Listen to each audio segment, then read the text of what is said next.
When you think of community organizing, who comes to mind? What comes to mind? For me, my first understanding or example of community organizing was with the Barack Obama presidential campaign.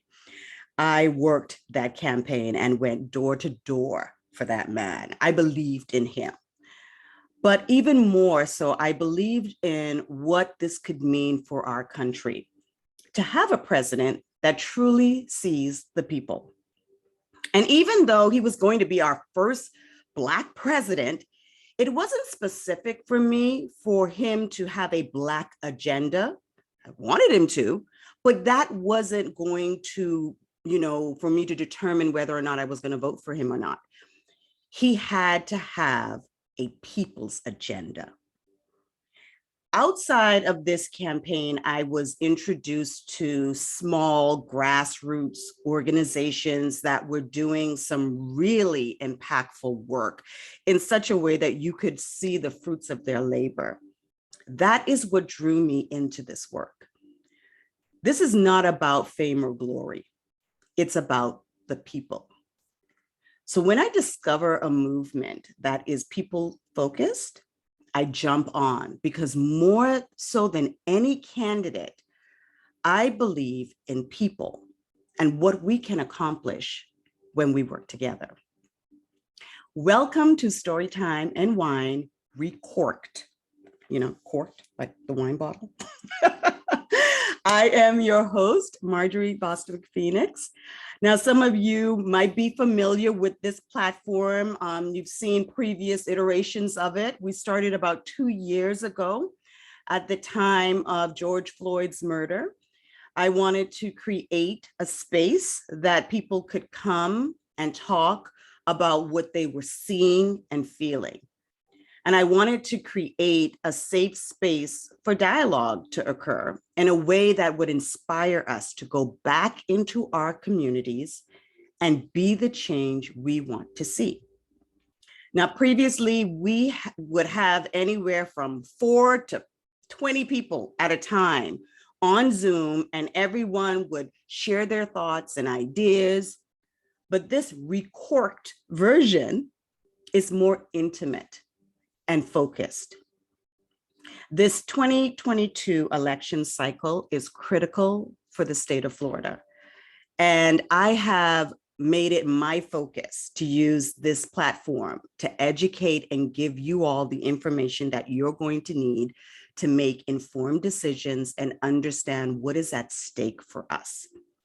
So I'm kicking this new season off interviewing someone from an organization that it's near and dear to my heart because of the work that they're doing, but also because they have some really cool and amazing people doing that work. Now, if you've not heard of Organized Florida, go look it up right now. Or Florida Rising, go look it up right now. It is a coalition built with independent political power that really centers historically marginalized communities, so everyday Floridians can shape the future. They organize multiracial movements to win elections, change laws, and create a state where everyone can be safe and happy and healthy and whole. They are a people-powered organization made up of members advancing economic and racial justice across Florida, where they believe every individual has power, but we have more power together. And I so believe that. And my guest today is their director of campaigns, Ivanna Gonzalez. Welcome, Ivanna. Hi, Marjorie. It's so good to be here with you. Yes. I'm so glad that we could do this and kick this off with you guys representing, because, I have been a member of Florida Rising when it was Organized Florida, now it's Florida Rising. I've been a member for a few years now. I have been a member of your Criminal Justice Reform Committee, and just working with you guys with workshops and anywhere that, I can be useful, because I just love the work that you're doing. So I wanted an opportunity to introduce the organization to the listeners so they can find out more about what you all are doing and how they can get involved. That's awesome. I'm so excited to be here. Good, good. All right. So let's talk about Florida. Okay, let's talk about what we're witnessing right now with a lot of these bills that are being passed. They just had the Stay Woke Act, and now they have what they're calling the Parental Rights and Education Bill, Don't Say Gay. What is really going on here? What are we seeing right now, Ivanna? Yeah, so I mean, legislative session lasted for 60 days, right? And it was a really, really brutal time for Floridians, right? For those of us who are paying attention, but we're going to be experiencing the shockwaves of it for many years and likely for generations, right? And we're going to do everything we can to mitigate the damage from here on moving forward. But we know that the story didn't start the day that legislative session started, right? Because the people of Florida we're in the middle of a really severe crisis, right? That even predated COVID, right? Like the cost of rent are just going through the roof to the point where it's just wholly untenable. People are considering having to leave like their generational homes, their hometowns, or even the state. We're looking at rents that are going up above 30%. Over the course of a year, compared to like 3.7%, which used to be about the average when you look back to the increase in rent in 2018. We're also looking at a state that's so quote unquote highly coveted by investors in terms of real estate. And these investors have so much access to large cash reserves that they are pricing out our people from buying their own homes, right? And it's a huge problem because they're distorting the real estate market. They're buying up properties that for them are just an investment. They're a commodity, while for us, it's a human need, right? It's a roof over our head. And so the other side of that is that you have elected officials, people who are supposed to answer to us, who are more interested in being responsive to wealthy investors, moneyed interest, right? Because they're the ones that have a bunch of money to put into their campaigns. And so they're legislating for people with big money. They're not legislating for the people of Florida, right?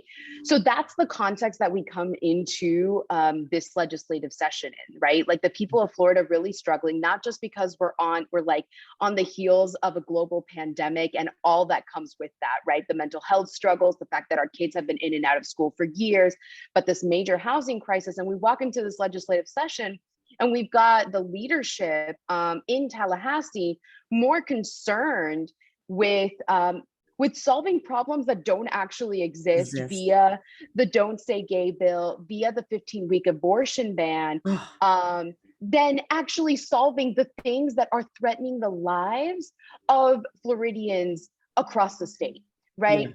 And the thing is that we showed up to Tallahassee, right? Florida Rising members were there literally every single week, right? In an authentic attempt to co-govern with our elected officials, with real solutions to things that they could be doing to address the myriad of problems that our people were facing. And they looked the other way, right? They chose to focus on things that were going to energize a pretty extreme conservative base on issues like demonizing young LGBTQ youth, taking away the rights of people to reproduce with freedom, when they should have been focusing on the real crises that our community were facing. That's right. That's right. It can be discouraging, right? When you've elected someone that you think is going to take your best interests at heart, and they're doing the total opposite. What we're seeing is not people focused at all with the leadership in Florida, but we can't stop fighting. We can't stop using our voice, right? So what should people be doing right now to start organizing, to start getting ahead of, because believe me, it's not going to stop here, right? There's going to be more and more of this. And like I said, 2022 is such a pivotal election for us. We're going to be voting on the governorship, right? So, and doing and knowing all of that, what can people be doing? What can organizing look like from, the smallest thing up to the largest thing that you can do? Yeah. So one thing that I think about a lot as the director of campaigns is Florida Rising is how we make sure that we're not just against something, but we're about something, right? Like, what is it that we're trying to build in the place of the destruction that some of the legislative leadership is leaving in our wake? So to me, when you ask the question, like, what is possible, what does organizing look like in the aftermath of a devastating legislative session like the one that we just had, it's to actually look right in our backyards, right? The things that are closest to home, that are closest to our heart. Like, we're talking about it as the justice on every block effort, right? That if we look to the neighborhoods and the communities that we know best, the places that we're going to be able to identify the best solutions for, that's where we're going to be able to bring people together. Because when you're talking Tallahassee, when you're talking Washington, like, people may already be divided. But if you're talking about, this is the example that is closest to my heart. If you're talking about a toxic incinerator that is meant to turn waste into energy, but is actually poisoning everybody in the neighborhood and has been doing that for 30 years, which is the case in the neighborhood that I grew up in Miami-Dade County, in the neighborhood called Doral. That's a rallying point, right? Regardless of how you're registered to vote, people are organizing together for that. And they're showing up to Miami-Dade County Commission meetings, and they're saying, this is a thing that we believe we can stand for together. And I think it's helping us to see the patterns, right? That across levels of government, local and state and federal, there are elected officials that, unless we say something, are going to legislate for the people with money and instead of for us. And at the local level, we can make a really powerful intervention that shows them that we're paying attention and we can win. And there have been some really amazing victories. So for example, here in Tampa, our local People's Assembly has built out a coalition with all kinds of other community organizations. They were knocking doors in so many neighborhoods across the city of Tampa. And I point around me because I'm in Tampa right now. And they showed up like 100 strong to a Tampa City Council meeting talking about this exact issue of the housing crisis. Yeah. And I kid you not, within the week, the mayor came back and said, it wasn't exactly what we asked for, but she came back and offered a nearly $5 million emergency rental assistance fund and relocation assistance fund, right? Like, it's completely unheard of because we've only heard of emergency rental assistance in the context of COVID. And she's saying now that we need emergency rental assistance to address the fact that rent is so effing high right now. Right. And so that was just a huge win. And those are the kinds of things that we can see across the state when we come together. And then we can flip that energy into state and federal level organizing when people have seen the power that comes from coming together. Yeah, it got their attention, right? And I think that's what you need to think about is maybe it starts with something small, like just having conversations with the people in your community, the other moms, the other families, whoever they are, come together in your community, in your neighborhood, and just start to have these conversations. I wanted to use this platform as a way to educate and get information out, right? That is activism work, right? So we can always find a way to do that and use our voice. It doesn't have to be we're going out canvassing and knocking on doors or we're going to a rally, right? But just in having the conversation with people, giving them information and educating them, I think that's a powerful thing, because then you can start to see the ripple effects of that, right? And you're going to be the biggest messenger that there ever was, right? Like Florida Rising, we might have relationships, like we might start to build credibility in certain communities, but there's nothing like a neighbor hearing from somebody that they've known their whole lives, That's right. about a campaign, about get out and vote, about email your city council member or your Yes. state legislative official. Yes, yes, yes. Just sharing that information and getting it out. So I want to talk a little bit more about justice on every block and in the People's Assembly and the call to action that you guys have every week that I've also joined, and that's another great way to get involved. But before we do, we're just going to take a moment because we're using the opportunity as well, and I use the opportunity on this platform to be able to raise funds for organizations. So, of course, this is Storytime and Wine. So I always have a glass of wine with me because I believe that some great conversations can happen over a bottle of wine. Now, we're not going to make you feel bad, Ivanna, because you're living your best life and forgot your bottle of wine at home. But you will enjoy it when you get back. It will be there waiting for you. You're a Moscato drinker. So I sent you a bottle of that. I know there's a lot of people who love Moscato, but the wine that we're enjoying, that I'm enjoying tonight at least, is by One Hope. And so One Hope is a social enterprise winery where you can raise funds for nonprofit organizations. So every bottle of wine purchased, 10% of the proceeds will go to that nonprofit. So we're raising funds for Florida Rising tonight, and I'm going to share the link where you all can go to the fundraising page and purchase some of this delicious wine. If you like Moscato or Pinot Grigio is what I'm drinking tonight. Very light, crisp. The Moscato is sweeter. The Pinot Grigio is not. It's going to be a little on the acidity side. So, but yeah, either one of those, and pick up a bottle and, support Florida Rising. So let me ask you a little bit about yourself. So tell us, where are you from? Where did you grow up, and how did you get into this work? Yeah. So the easy questions, Marjorie. So, so I'm originally from Venezuela. I was born in Caracas. My family moved to the United States, to Miami, when I was probably around 5 years old. So I grew up in the United States, went to public schools in Miami-Dade County. And I track back a lot of my, like, how I come to understand the power of people coming together to the experience of growing up in Miami and like very steeped in Venezuelan culture. Partially because my parents were so interested in me staying connected to my roots that they were always like trying to like find a way for me to, like, I don't know, join like Venezuelan Little League Baseball. It was like really weird. But let me ask you, I got to stop you real quick. So where in Miami did you go to school and grow up? Because I lived in Miami for over 12. I went to high school in Miami as well. Okay. So where'd you go?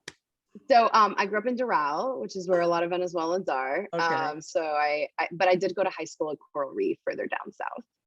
Really? Okay. Yeah. Okay. I went to several high schools. I went to South Ridge, but I graduated from American. Okay. Yeah. So usually when you meet someone from Miami, the first thing is, where'd you go to school? That's right. That's right. Yep. That's cool. That's cool. So, and then, so how did you get started in all of this, activism work? So, so basically I went to school. I left Miami, to go to school in North Carolina. And, I kind of did joined every student organization that there ever was. And, didn't quite find a home, until a bunch of things happened at the same time. Like Occupy was getting off the ground. Trayvon Martin was killed right around this time, like, very close to where I grew up, and really hit home when you realize that a white Latino was the perpetrator of such a heinous crime against a young Black man. And all of that was going on around the same time that my own family was going through something pretty rough, where a family member ended up in immigrant detention for many, many months. And so I was sort of like leaning into organizing and activism and learning about white supremacy in the prison industrial complex as the Black Lives Matter movement was rising up, dealing with some of the personal stuff. And there were folks on my campus that were starting to organize, that were organizing campus workers, right?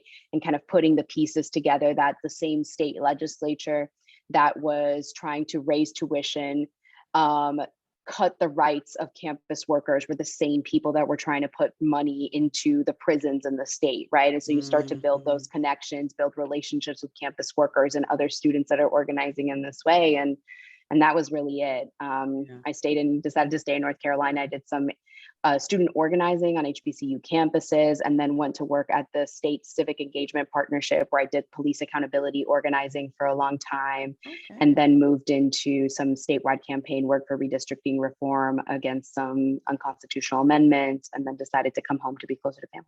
Oh, wow. Wow. That's amazing. You know, it's interesting because I think once you get into this work and you do begin to connect the dots and you see the corruption and you That's right. see how they're taking advantage of people, it upsets you and you want to do something about it.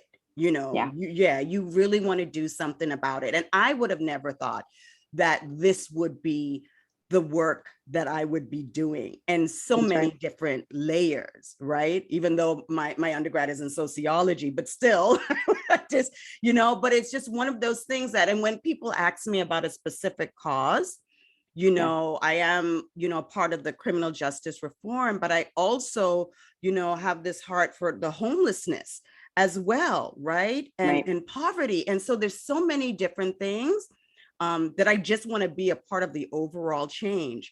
And what I love about Florida Rising is you guys have several different campaigns that people can get involved with on so many different levels. Share some of those with the listeners. Yeah. So the thing that I'm really excited about in the next couple of months is that we're going to be rolling out, as I mentioned, this Justice on Every Block campaign. And to me, what's beautiful about the Justice on Every Block campaign is that it's our vision of what is possible in each of our communities when we organize. Like we like to say that they might have $1 million, but we have 1 million voices, right? And so if we get it together, that's our power. And Justice on Every Block starts with, like, we believe that every block should have access to safe and affordable housing, but it also has to mean that you should be able to walk to a grocery store where there's like healthy food, right? That you should be able to walk to that grocery store and expect to not be harassed by a police officer. That there should be a polling location where you can cast your vote and express your voice without any barriers to access to the ballot, right? That the air that you breathe and the water that you drink should not poison you, right? So it's this vision of housing justice that actually holds the complexity of our lives and all the things that actually make us happy, healthy, and whole, because you don't actually have to choose. You don't have to pick the housing justice team. You don't have to pick the criminal systems reform team. Justice on Every Block actually holds all of those things. And so the invitation is that you join your regional people's assembly, right? In South Florida, we've got one in Central Florida, in the Tampa Bay area, and then in North Florida, and that you sit with your fellow Florida Rising members and build out your vision of what justice on your block looks like, so that you work on those things locally and then join the fight with us to change the state legislature so that they remove the barriers for justice on every block across the board. Yes, I love that. So powerful. So I want people to get involved and be a part of the People's Assembly, and that's happening in another couple of weeks. And I'm actually going to be a part of that myself, and I'm so looking forward to that. So how can people register, you know, for that event?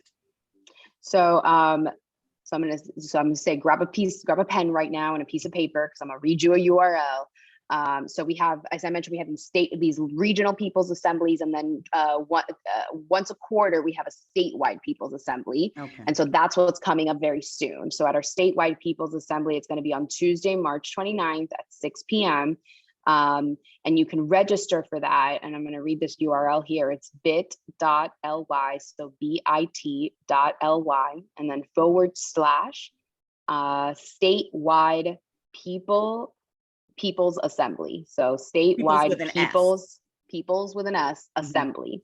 Perfect. And so if you go there, you're going to be able to sign up, and you'll get the confirmation, the reminder, and you can also find that information on any one of our social media channels. And our handle pretty much everywhere is FL for Florida Rising. Yes. And so you definitely want to go to the website as well, which is floridarising.org, right? But I'm also going to include the links in the description box if you're watching this on YouTube. But if you're not, you're going to go to my YouTube channel and you're going to click on this, and they're going to find all of that information there. And then I'll also be sharing this out on my social media platform. But in the meantime as well, if you really want to get into action, you guys have this Tuesday night group that's ran by Rhonda Wallace, right? And they call it CAT for short, but it's like a call to action, right? And so basically we get together for about an hour and a half, and we share some of the things that are important to us in the community and what's going on right now. And then there's always an action that's taking place. Tell them a little bit about that, Ivanna. Yeah, so our community action team is probably one of the proudest traditions coming out of Organized Florida and now Florida Rising. And Rhonda is just beloved for her leadership. The idea of the community action team is that we have just an amazing group of dedicated volunteers that show up pretty much every week on Tuesdays. And the call to action changes depending on what's happening. So you can imagine that right at the end of legislative session, we are making a ton of calls right now to encourage Governor DeSantis to veto some of the horrendous things that were coming out of legislative session. So you might be phone banking to encourage people to call Governor DeSantis's office, or if tomorrow there might be a county commission meeting in the city of Orlando, then our Central Florida team might call in the CAT team into action and say, hey, can you have our back with this? So it varies depending on where we need support. Yeah, wonderful. So listen, guys, there's a lot that you can do to be involved, from the smallest to the biggest sort of ways. And we're calling on you to be a part of that, because like I said at the beginning, this year for Florida is important. And even if you don't live in this state, but if you care about it and you care about this country, you enjoy visiting Florida, help us out. Be a part of this change that we're trying to make here, and go to Florida Rising's website at floridarising.org and find a way to get involved and be the change you want to see. So with that, I want to thank you so much, Ivanna, for taking time out of your busy schedule to sit in and be a guest and share all the work that you guys are doing. Thank you so much for having me, Marjorie. I am so appreciative for all the work that you do as a Florida Rising member, and for having me on this platform. My pleasure. So until next time, guys, be the change you want to see. Bye-bye.